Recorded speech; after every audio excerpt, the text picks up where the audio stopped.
nawawala. Pero nabalita si James Agustin. Kuha ang videong ito Biyernes o nakarang linggo sa isang bahay sa Barangay Pasong, Tambo, Quezon City.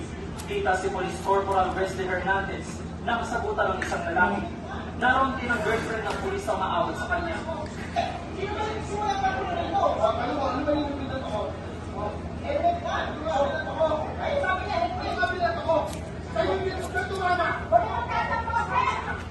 Bigla na lang bumunot ang baril sa Hernandez. Itinutok ito sa lalaki sabay kasal ito. Pilit naman siyang pinipigilan ng kanyang girlfriend. Hanggang sa nakatakbo na ang lalaki papasok sa loob ng bahay. Ang lalaki sa video na tinutukan ng baril, live-in partner na kapatid ng girlfriend ng pulis. Kwento niya, nakatanggap siya ng tawag mula sa kanyang live-in partner na nagwawala raw ang pulis at pinagbataan sa sinampak patayin. Sinabi ko sa kanya, nakita niyo na nasira pa kayo ng property, nasira niyo yung cage ng gate. And then, doon na siya nagsimulang mag-hysterical. Agad naman daw umalis ang pulis matapos ang pumosyon. Ang pinag-ugatan ng away, nakikipaghiwalay na sa pulis ang kanyang girlfriend.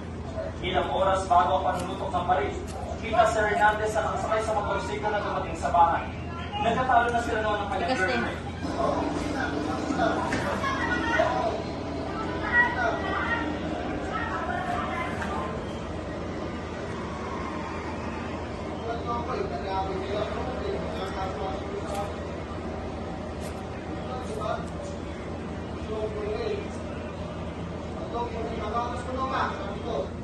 Narinig ko na lang po na commotion sa baba. Tapos alam ko na po yung gamit si Wesley pag nalalasing po, nagwawala po.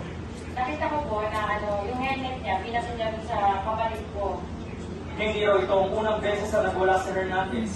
Sa katunayan, inireklamo na rin siya noong Pebrero at Marso, pero tiniyurong lang ito matapos mga ang pulis na hindi na uulitin. Ayon sa sitio, nakatalaga si Hernandez sa Station Drug Enforcement Unit ng QCPD Station. Okay. Maharap siya sa Ano yan? pagkakataon. Okay, pwede na.